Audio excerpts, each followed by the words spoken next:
This is history. Made up as we go along. Welcome, everyone, to History Improv'ed, where a history expert surprises us improvisers with a historical event that we then act out on the spot. I'm Steve Fate, along with Trent Edwards. And Trent, we had another pretty interesting topic that we almost didn't know what to do with. It was an out-of-the-box topic for sure. I was looking at it. I remember when I opened it up, it's like, what? So kudos to Randy for coming up with something so out of the box. It really tested our improv framework, at least, our improv skills, and brought together two historical characters that are not usually considered in the same breath. Right. And you're talking about Randy Baker, who is a return history expert to our show. Randy just retired from teaching, as a matter of fact, and we got to talk a little bit to him about his plans for retirement, and now I'm jealous, of course. Of course. And of course, what do?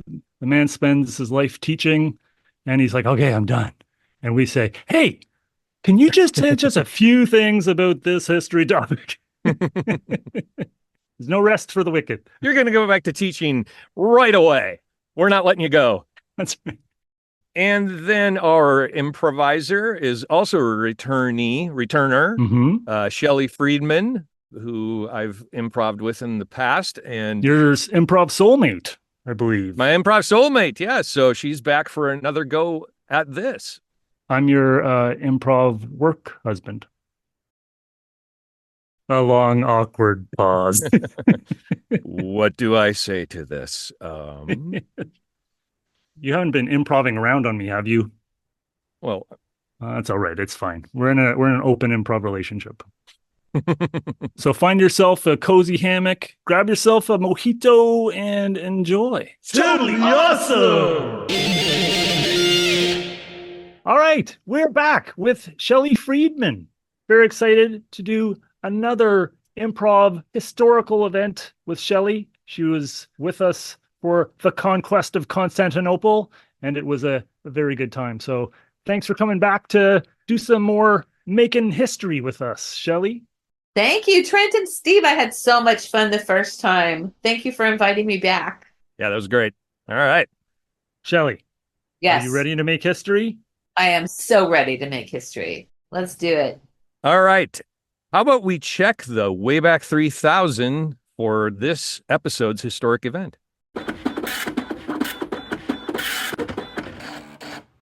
We have Ho Chí Minh and Thomas Jefferson. The year is 1945, and the major players, you're never going to guess. Are they? Go ahead. No, it would just be a bad guess. All right. Ho Chí Minh and Thomas Jefferson. Oh, I should have said it.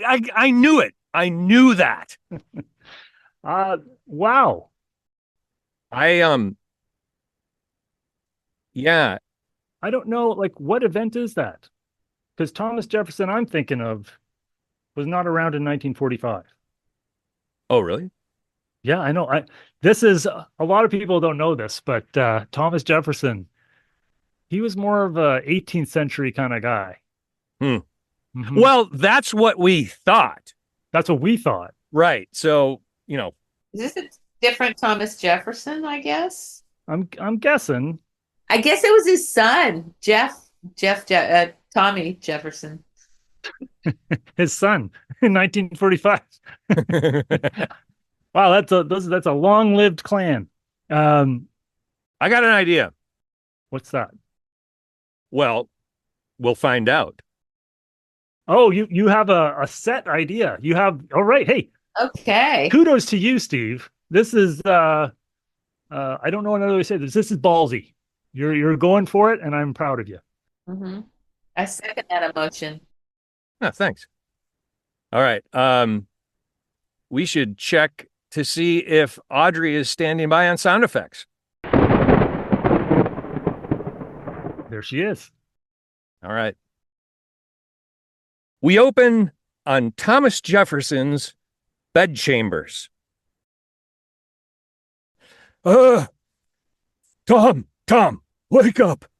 I'm having the most beautiful dream. Do not wake me. Oh, Sally, this rainbow is beautiful. Go get me some wine. I will take as much of the wine as I can get. Yes, sir. You want wine in the morning? Okay, sure. Sally, you're so beautiful in the morning. There's no time. You gotta wake up. Oh, my God, man. Was I speaking in my sleep? I didn't say anything embarrassing, did I? Sally just went to get you some wine. Oh, well, that's not so bad. All right. Tom, we need to send you to the future. You know, man, I can't help it. Maybe it's just my freshly woken up mind, but you sound like a ghost to me. It is true that I am from a different place, but I am very much alive. Tommy. Yes. I have your wine. It's an unusual request for you in the morning. Who are you talking to in here? It's Frederick of Philadelphia. He's woken me. Must be important news. I am not to be woken normally. Yes, I am Dr. Frederick Green, and I need to take Tom with me. Here's your wine. I'm going to go down and see about if Nellie has made breakfast for us yet. Don't drink too much. Bye-bye. Never, my dear. What is it, Frederick? You really think I need to follow you? I'm in my dressing gown. If we need to correct things at another time, then yes, you need to come with me. All right. I'll do it if it's for history's sake. I'm all about history and making it.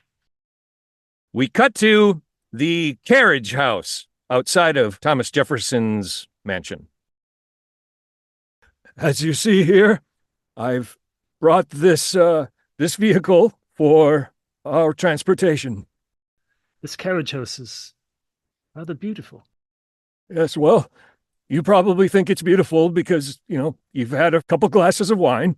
Yes, I have. It is delicious. One more thing to thank France for. Oh, I love those French. So, to the business at hand. Tom? Yes. We need to send you to the future. I can't wait. I'm so excited. Will there be flying horses? I can't wait.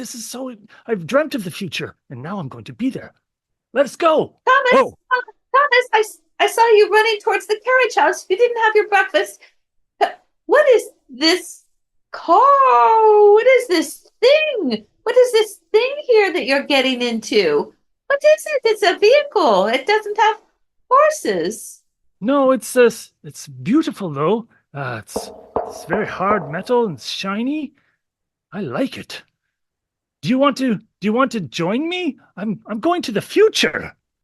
You're going to the future and you weren't going to tell me? Of course I want to go to the future with you. Here, I brought breakfast muffin sandwiches for us. Oh, wonderful.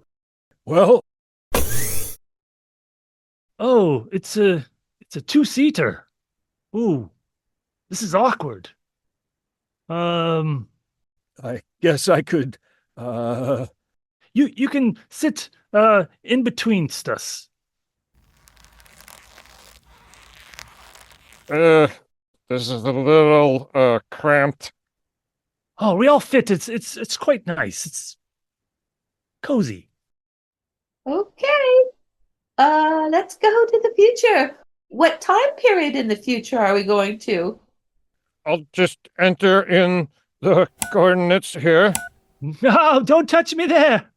July 1st, 1945. 20th century, Sally. We're going to the 20th century. 1945, July 1st. Can you believe it? 1945? Tom, I have a feeling I know how this works. I've been reading a little bit about time travel. They're just starting to get into it. I've been reading about this in the Tatler. This is why you're my very special friend, Sally. Very special. Are you ready to go? I am ready. Sally. Uh, I think I've read about this seat. There's a seat belt. You call this a seat belt for. I've read about this in the Tatler. Look, this is how it works, honey. You just. Oh, ah! There, it worked. Are you ready? I am ready, Doctor. Then let's go to the future.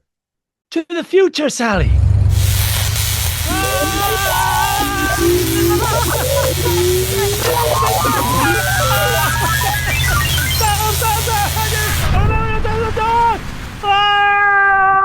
We cut to an office in Hanoi, Vietnam. Oh, ooh, so beautiful. I probably should have mentioned something about the fact that we can travel not only through time, but actually to a different place on the globe. Did I leave that minor detail out? You did, Doctor. We didn't know we would be somewhere else. Boy, this is hot. It's hot here. What? Why are we here again? I don't know yet. The doctor told me that we needed to go to the future to correct something. Well, obviously this is a big office because we can fit the car in here, but also it should indicate the importance of the person that we are about to meet. Oh, my Lord. This office. I just realized. There's fire in the ceiling. Some sort of light, but I don't see the fire. I just see the light coming from it. How is this possible? Well, you know Ben Franklin, right? Yes, of course. You know, I've been reading about this in the Tatler, and the future. Oh, never mind. No, I'm listening. I want to hear about it. The Tatler is such a good read. These are called lights. Lights, not candle lights. They're another kind of light. It's like sunlight in a ball. I think they're called sunlights in balls. Yes. Sunlights in balls. Yes, that's what they've named them. So yes. Poetic. I like it. Yes. So I'm just going to look around and try and find if they have. I've read about indoor plumbing, and I'm going to go look for some. Indoor plumbing? Wow. It's like an outhouse inside with lovely decorations. Ooh, that sounds disgusting. An outhouse inside. Ugh. Okay, I'll be right back.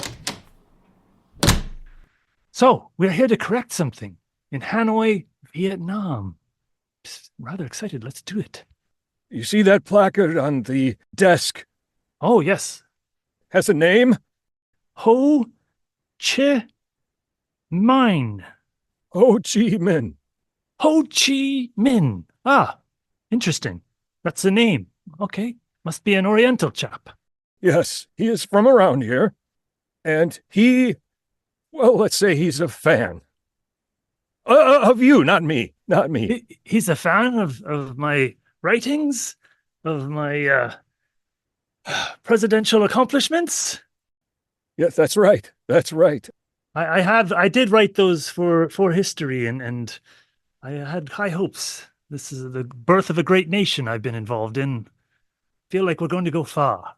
And he can recite much of your work too. I like him already. Oh, here he comes. Honey, I was walking back from the beautiful interior outhouse, and look who I found, this little man. This little man was here, and he says this is his home. Oh. Here he is. His name is Ho. He wants me to call him Ho, and this is my husband, Thomas. Hello. Ho, Thomas. Thomas Ho. I hear you're a fan. Nice to meet you. Yes, that is correct. I am quite a fan. My writing has been very influenced by your work. I don't know how you got here and why you still have your clothes from the 1800s, but I welcome you nevertheless. Thank you. Very kind of you. What's your favorite work of mine? Declaration of Independence? That is quite fine. I probably quote that more often every day than any of your other work. Although I do like your letters to and from John Adams. Yes, Johnny boy. Incorrigible chap, but you know, he's a good man and he's got great principles. So I've enjoyed our correspondence greatly as well. And I didn't actually meet your companion here. Ah, Sally, yes. Sally is a very special quadroon. She has accompanied me for years and party to many of the great deeds I have done in writings. She was bringing me tea and coffee, different things. She's a lovely lady. All right, Mr. Ho, how can I help? I feel like perhaps there is something of great import that I have been brought to you from afar and a long time ago to correct.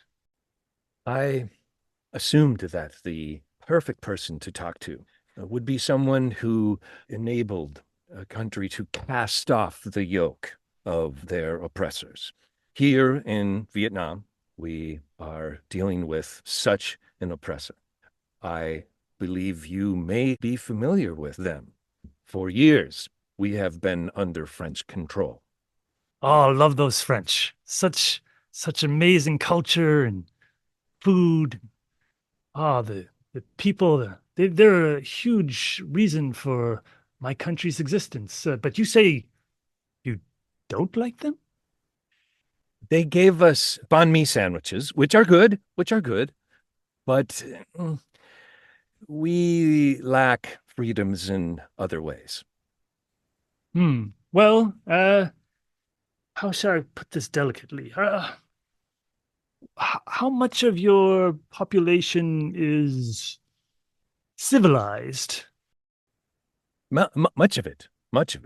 Yes. Yes.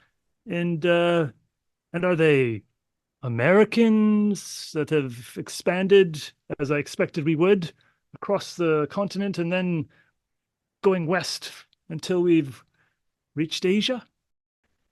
We just got done with a war. It was a costly. Did the French conduct it for you? Among others. Okay. The United States was involved. Since your time, they've become quite powerful. Of course. I predicted as much. Yay! Yay! I see Sally does share your enthusiasm for this fact. Power. Sally loves to be around power. That's why she gravitated towards me. Well, the power you also have is in your words. I must reach out to my fellow countrymen and entreat them to join me in casting off this yoke that has been oppressing us for decades. You're not talking about the French still, I hope. Yes. But did they not save you from, of course, with their American allies, save you from whoever was attacking your villages? Or Well, they did help us with the Japanese, but they kind of came and didn't leave. I mean, be honest, you must be happy that they brought their cuisine, their wines, I suppose, their literature, Fashion. fashion, of course, Sally, thank you. Their fashion, beautiful, lovely people and culture. But you don't like them. It isn't that I don't like them. It's not worth it. Not worth it. What could be more important than those things? I don't understand. I do enjoy a baguette now and then, but I cannot get behind this continuation, as it were, while our people, they're not doing as well as they could. They need more fashion, like some beautiful culottes. French could provide those. I know they're rude, but have you asked nicely? I have not tried. Okay. I will follow your lead. Excuse me, I'll just open this window. Ma'am? Bonjour, Can you come in here? s'il vous plaît. thank you for coming. And you are? Oui, Mademoiselle Shelley Goudreau. Miss Boudreau, Oui. how do you see us How do we see you? as a people? Oh, very primitive. Very, your food is too spicy. You dress in too much color. You don't wear scarves around your necks, which is very good for the sun. You don't get wrinkles on your necks when you wear scarves. You need more French. You need more French influence.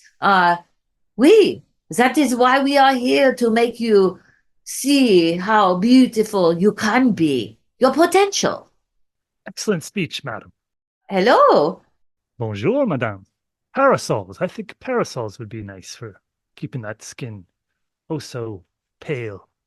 This lady here. Excuse me, who brought a bag of croissant? Croissant! Oh! Here, have one for you, Mr. Ho, and you, Mr. Tom. Have a croissant. Thank you kindly. I just was at the bakery, so they're for you. Thank you very much. Merci beaucoup. Oh, I mean, if you have to be colonized, come on, man. That's pretty fantastic. I'm not made of stone. Using your case, Tom. Thomas, yes. Oh, it's Thomas now. I thought we had a thing. Yes, I feel like if we're changing history, there should be some degree of formality. I don't think this is going as well as I had hoped. Have you seen Dr. Green? He brought me here, in fact. I may need to speak with him privately. Okay, that is fine. Go ahead. That would mean you. Okay, yes, Sally, come with me. We'll just give the men some space. Let me show you the Tom. Let's go see the interior outhouse. You're not going to believe it. It's so beautiful. Let's go. Ew. Come on. Oh, all right. Dr. Green. Yes. This might not have been a good idea. Why's that? He's into the French thing a bit much. I don't feel like I'm making any progress here. I need to put something together to present to my people. And I was hoping that Tom could give me a little direction. Well, I mean, I could go back and get someone else. Maybe. I mean, he spoke to John Adams. I don't know if that would be appropriate, but Oh, it looks like they're coming back. Wow, I just got so excited. Sally showed me this indoor outhouse and it didn't smell at all. It was amazing. those are called urinal cakes. Urinal cakes. Is that French as well? Sounds like something you'd find in a bakery. Oh, those French. There's nothing they can't do. They do keep things spring fresh. What flavors do they come in? You do not eat them. It just is. Oh, I thought you just put the leftovers in the urinal. Oh, honey. Oh. My mistake. It is to create a pleasant aroma. Well done. Well done to the future people.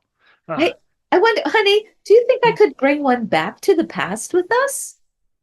No, then doesn't that, if we bring back this delicious urinal cake, then will affect history, and somehow it'll be like the mosquitoes won't survive because of a ripple effect that goes all through history, and then we will have changed everything, and Mr. Ho will maybe he'll be a reptile man. I don't think so.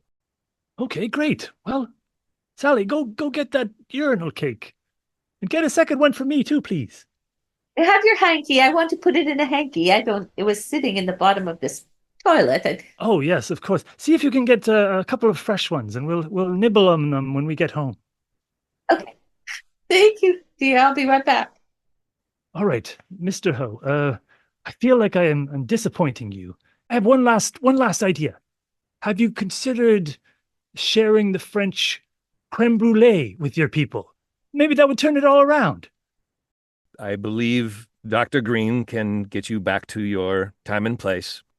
That one was free. Don't worry. I'm sure it'll all work out. I'm back with our cakes. Let's go. Goodbye. Again, this will be a little cramped, but All right, just squish on in there. Sally, pass me one of those cakes. I took a nibble. I don't think you'd like it. No, they aren't sweet like our cakes. I'm much more cultured than you. I can take it. Okay, here. It's probably something savory. Take us back, doctor.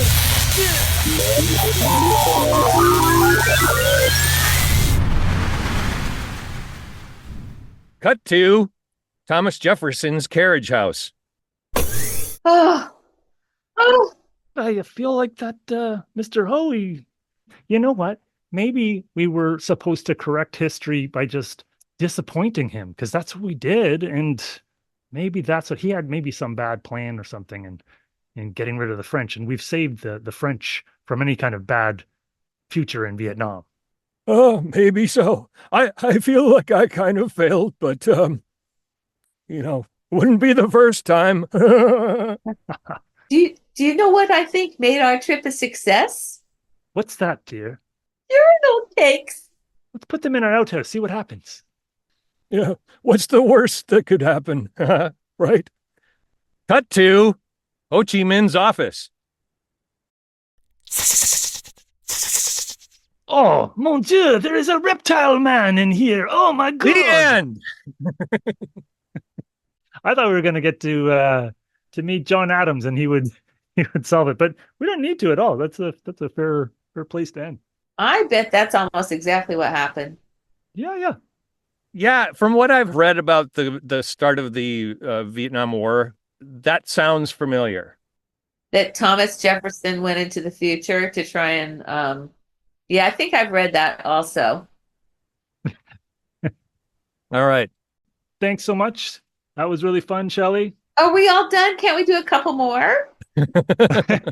Thanks, you guys. I hope it turns out okay, and I hope I was okay for you guys. It already turned out okay. Oh, we really appreciate it. You did great. Thanks for joining us. And Thank you. And you guys are wonderful. I'll be a guest on your show anytime. And we'll be right back with our history expert, Randy Baker, after this. And we are back with Randy Baker. Randy, welcome back to History Improv'ed. welcome. Morning. Are you ready, Randy? As ready as I can be. Yeah, absolutely. Awesome. Ho Chi Minh and Thomas Jefferson in 1945, huh? Thought you'd stump us with no historical event reference?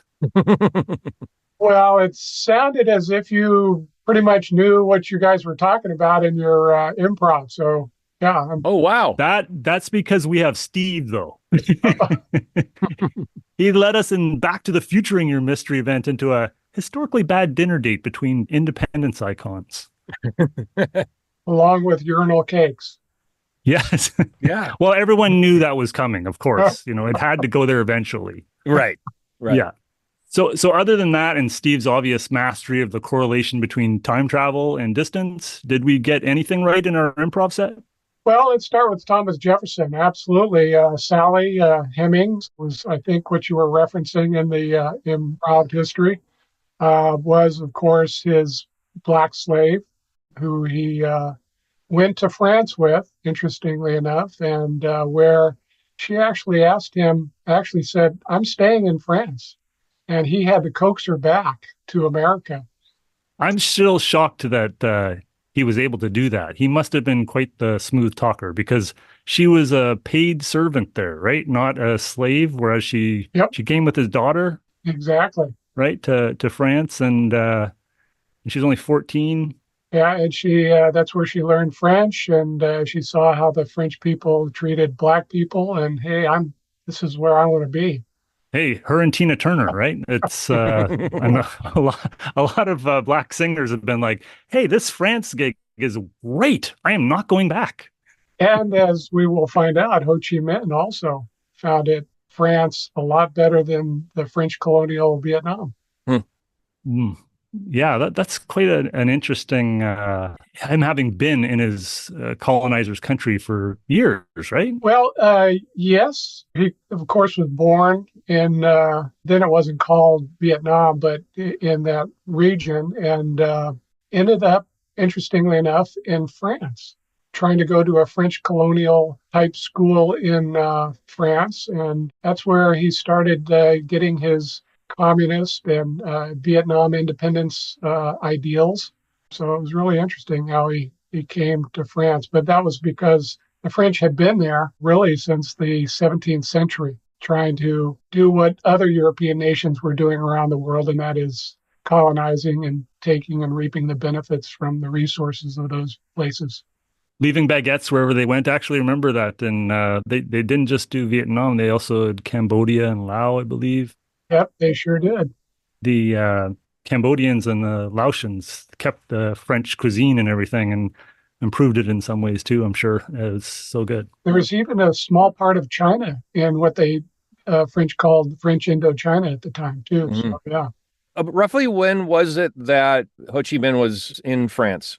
Well, it really began in around, I want to say 1911 or so. He was a young man, and that's when he first went to this French colonial type of school.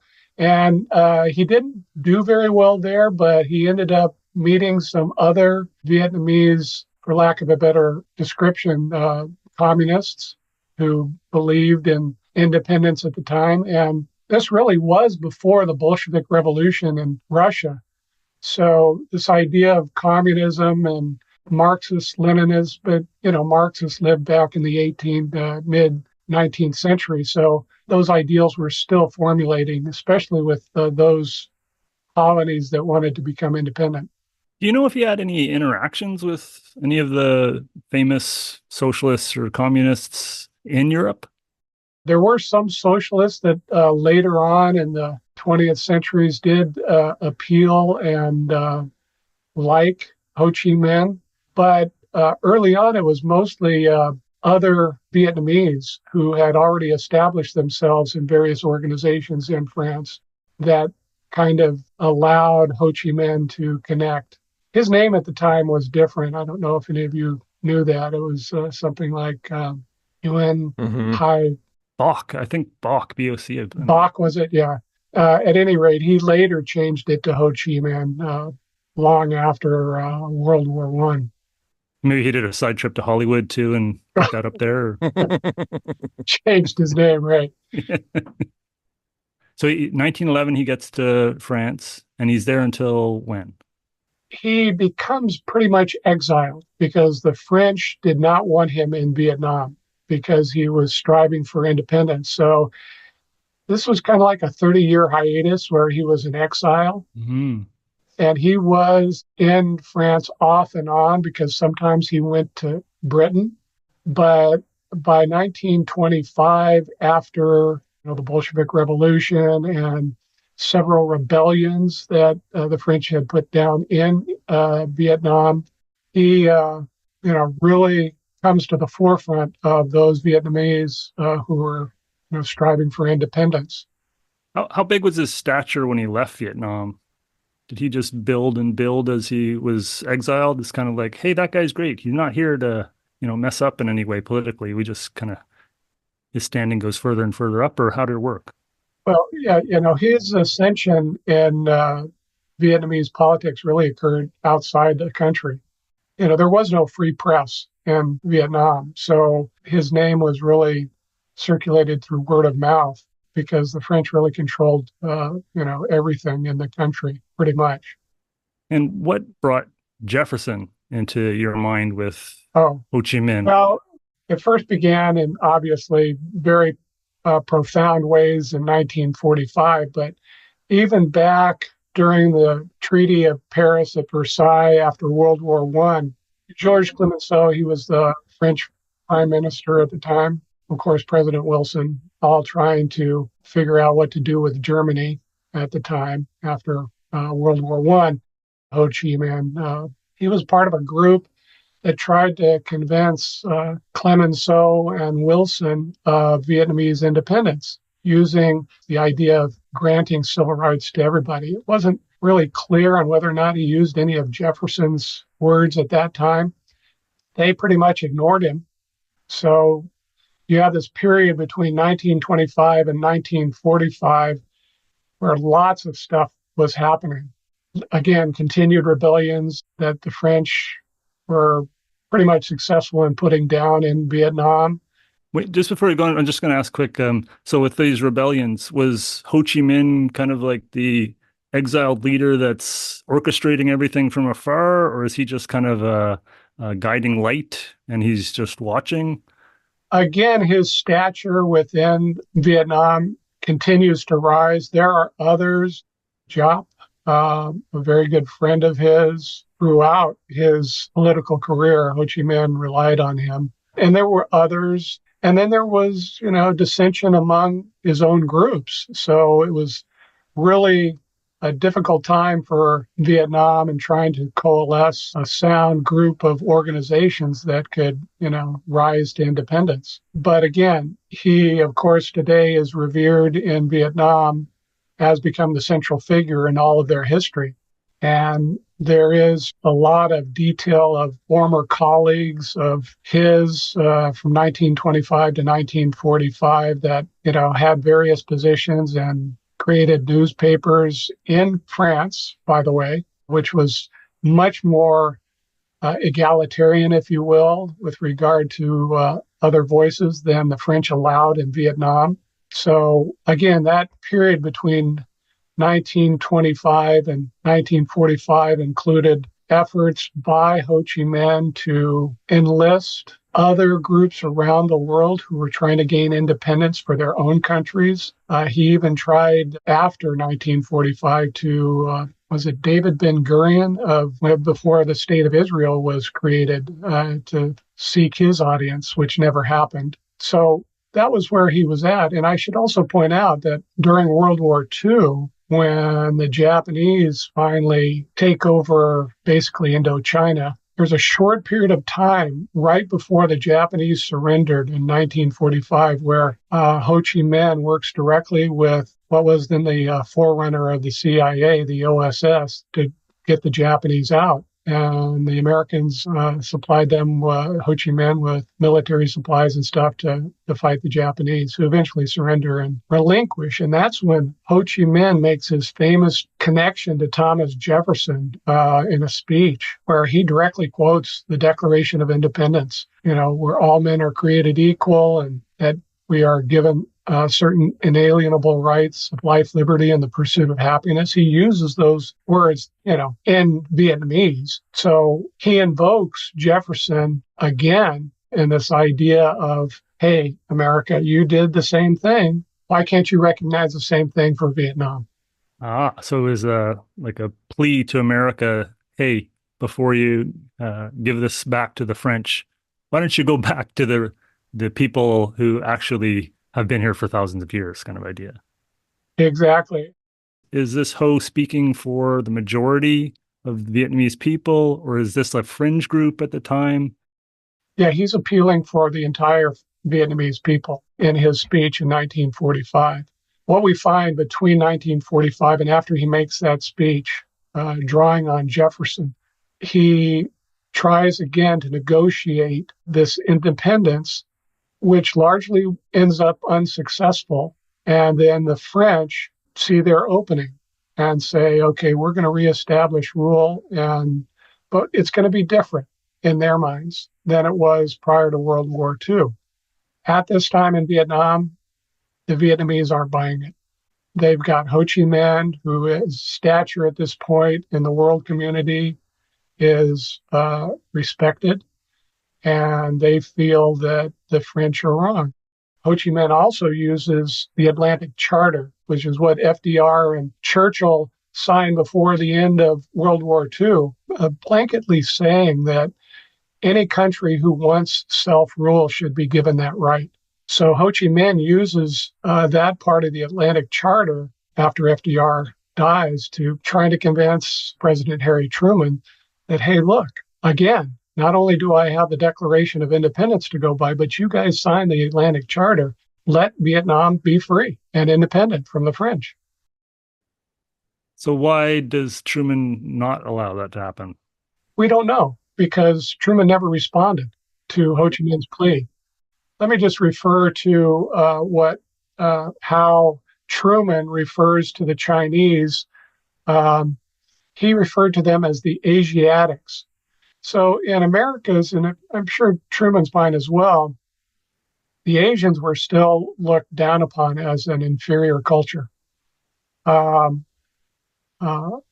So to recognize Ho Chi Minh at this time, who was a lesser known figure than Mao Zedong in China, and repressive, anything communist at this time, you have a continuation now of the Red Scare, and especially with Joseph McCarthy and what happens with everything here in the United States and all the Senate hearings regarding communist infiltration into the United States government. There was no love lost between Ho Chi Minh and the United States at this time. Ah, okay. So they're strange bedfellows made by politics, but also war. And it also kind of separated even further, when you have, Stalin and Mao Zedong rising in communist power and the fear that, they're going to take over the world with communism. And then we get this negotiated period between 1945 and the early 50s where Ho Chi Minh tries to negotiate with not only the French, but the United Nations in trying to, gain independence for Vietnam. And it's fraught with all sorts of what negotiations often are, differences of opinion and the way things are supposed to go. And eventually they can't come to an agreement. And so the French take over Vietnam again. And this is where the Viet Minh, pretty much a group that Ho Chi Minh starts in North Vietnam, become prevalent in the politics.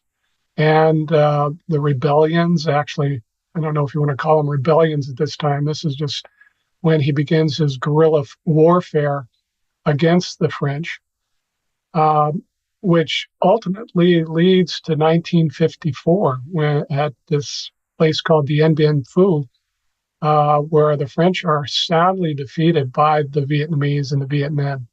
Really, by 1949, Ho Chi Minh starts to solicit help from the Chinese. And after that is when the United Nations, again, the negotiations start for Vietnamese independence, and they can't come to an agreement. And so this is when they divide North and South Vietnam with that 17th parallel.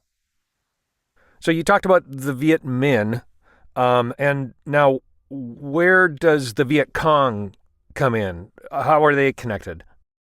The Viet Minh started out mostly as a political group, but eventually become the planners, and they create the Viet Cong in South Vietnam.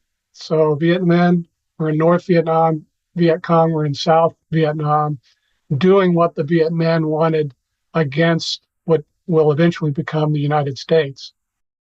I was going to say, how did the relationship with the former American allies devolve to the point of war a few decades later? But I feel like you've already kind of guided us towards that just from the geopolitics of the time, right? It really wasn't until Lyndon Johnson that we started sending American troops over to Vietnam. And that, again, was an effort to stem the communist tide. So we ended up propping up the South Vietnamese government.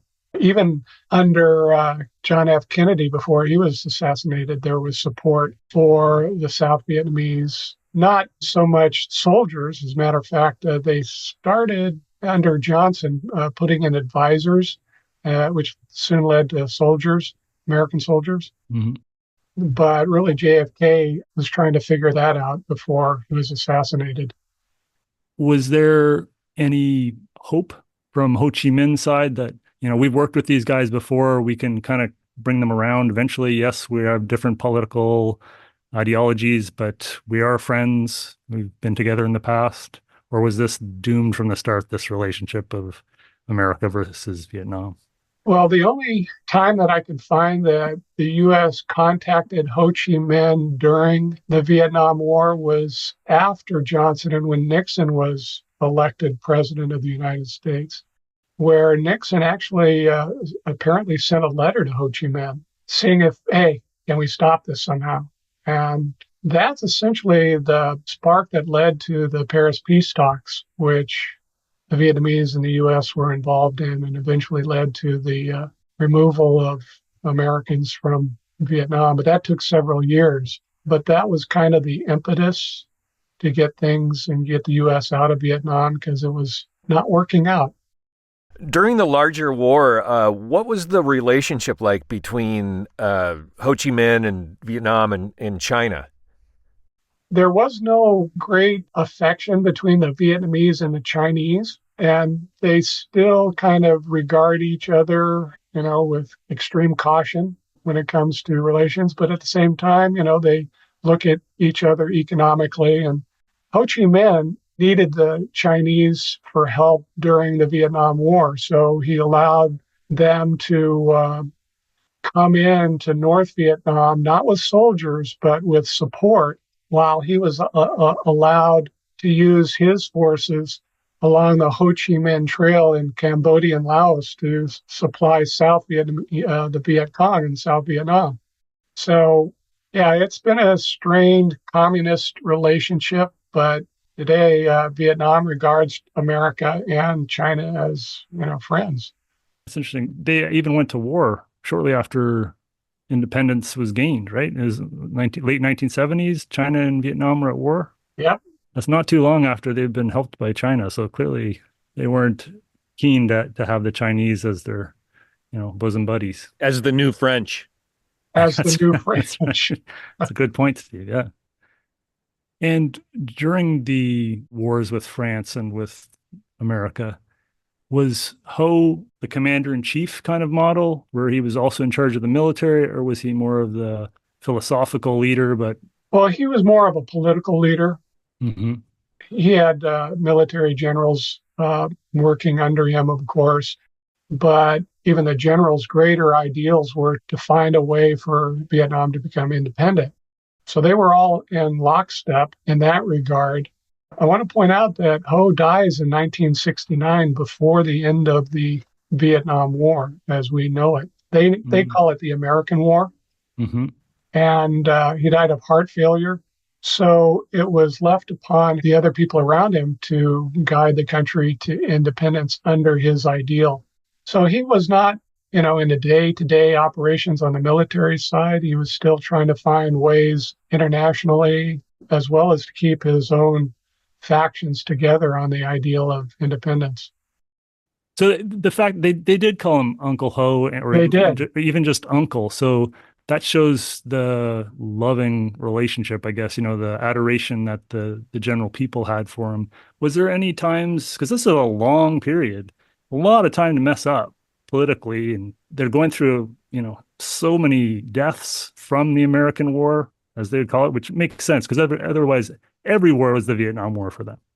That's true. Mm-hmm. But did they not have a period or some point where they're like, this guy's the problem. He was good in the beginning, but let's, it's been decades. He's an old man now, and I'm not trying to project here.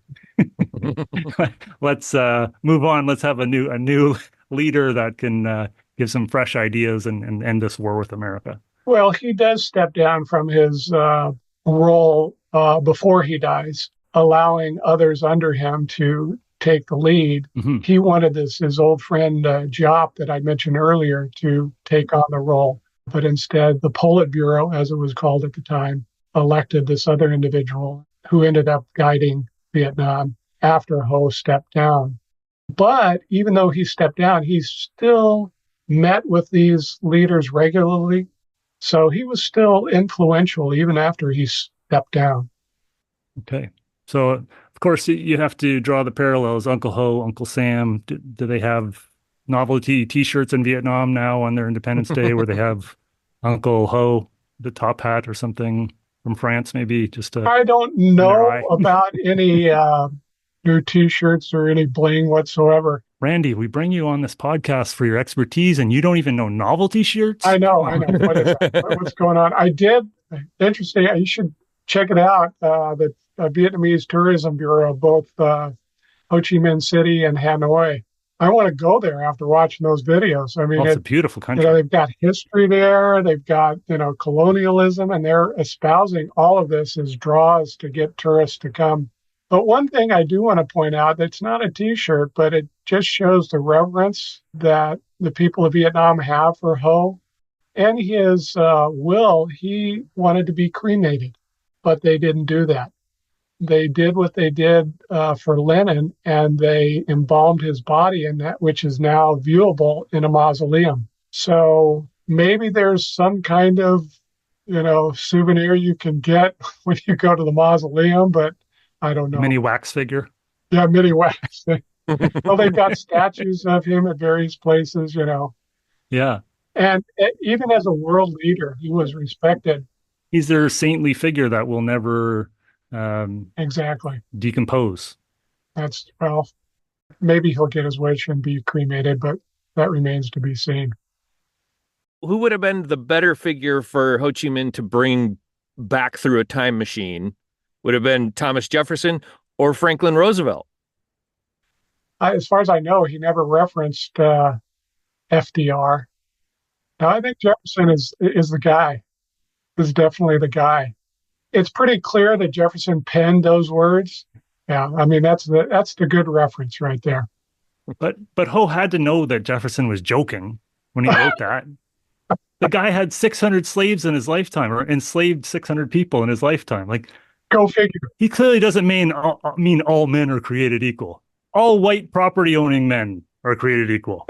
This has been the teaching challenge of my life, trying to explain to students what Jefferson meant when he himself owned over 600 slaves, and how could he deal with that hypocrisy. Yes, exactly. All right, thanks so much for all your insights. Appreciate the topic as well. That was a really interesting topic, and an out of the box topic, I would say. Mm-hmm. Absolutely. This is another example of one of those moments in time that there's so much background, so much context to explore that it really is an interesting subject. Yeah, we could spend another couple hours talking about the specifics more, but thanks so much. It's been a treat. Yeah, thank you, guys. And that was History Improv'ed, a very interesting topic and exploration. Yeah, Trent, I was thinking that this was going to be the first episode where the expert said, hey, I'm done. I don't need to say anything because you guys got everything right. And I have nothing to say. I have nothing to add. I don't know what happened. Class dismissed. Yeah. I feel dismissed. It's just like real life. That's nice. Yeah, that was a lot of fun with Randy. I gotta say, everybody take a drink. I just said that was a lot of fun. Everyone take a drink. It can be lemonade if you do not imbibe in the alcoholic beverages. Hopefully in your hammock, you have somebody coming to refresh your drink. You don't have to get up out of the hammock. I know that can be a struggle sometimes. Here in these dog days of summer, you don't want to be getting out of the hammock for any reason except survival. If that. Maybe you don't want to get up. Bury me at wounded hammock. With Randy, we were talking a lot about different aspects, leading up to it, up to 1945 with Ho Chi Minh. Kind of harkens back to an episode that we did earlier about the Paris Commune. And I couldn't help but think about that when he was talking about Ho Chi Minh going to France and there being a communist ideology firmly entrenched there already. Mm-hmm. And we knew that 40 years or so earlier. So it didn't just come out of nowhere with him going to France. It was there. And we could draw a correlation to a previous episode. For sure. And it's interesting. France is the birthplace in a lot of ways of modern socialism. That was when they were working out a lot of it. was around that time of the Paris Commune. And well, everything, you go back to the French Revolution, but then that I thought it was interesting that he was saying, oh yeah, they were treated with kid gloves effectively when they were in France. It's kind of like, oh no, you can't slap the boy when he's in public. You have to do that behind closed doors. The behind closed doors is Vietnam, and then France is the church or the open street where you cannot treat the kids like that kind of thing. So Yeah. France was, the colonizers with a bit of schism in their thinking. So, listener, we will be going on a bit of a hiatus, but we will be back. Yes, we will. And we have a solid backlist of episodes now. You could find that hammock again, chill out, listen to some historical events and some improv for some lighthearted summer fun. Indeed. And also look at those show notes. And yes. Like the show notes for this episode. Yes, episode 8. Yeah, so there's plenty to read up on if you plow through all those episodes, and much more to take in. Our podcast, I believe, is a gateway drug for history, and the show notes are the next step after listening. You can go check it out, and the links will take you to all sorts of interesting new historical information. Indeed. So tell us where your favorite hammock is. Email us at hello@historyimprov.com. And so, few things we'd love to hear back from you about. What have you liked so far about History Improv'ed episodes? What segments do you enjoy most and why? What segments do you enjoy least and why? How do you feel about the length of the episodes? What about Steve is annoying? Please, don't pull any punches here. How much more do you want to hear Trent? Please, don't stop with the compliments. Oh. Does that sound right? Right? No, be kind. Please be kind. Steve is a wonderful man. I'm a sensitive man. I'm a very sensitive man. So if you're going to get personal, at least do so with childish profanity. Gosh darn it, just pile it on. Yeah. Don't be a dunghead. Just go for it. To find out more about us, check out our website, historyimprov.com. It's spelled historyimproved.com. Yes, please share, like, and subscribe. And while you're at it, rate us highly and leave a multi-star review, like up to 5. How about just go with 5 stars? Sounds good. I was wondering where you're going with it. Leave a hot review. Woo! Oh yeah, do that too. Absolutely. Keep it family rated for if you're writing anything, because you don't want a steamy review. I mean, I kind of do. I'm joking. Definitely send me the steamy. Oh, see that's kind of more creepy. Like, kill. Die. Yes, I was a very popular ladies' man in college. Hey. Want to go for a coffee? Oh, and Trent, I'm going to do the same thing you did to me last time. Give me a don't forget. And don't forget to check out the historical landmark that you've really been scared to go to. For me, that would be Stone Mountain on the way home from North Carolina. Yeah, let's see if we can do this. Cruise that head back, enjoy another History Improv'ed episode. I should redo that. Trent, I think very sad story. You keep bringing the room down here. I don't know what's going on. It's just imagine being my real wife. No, this is close enough.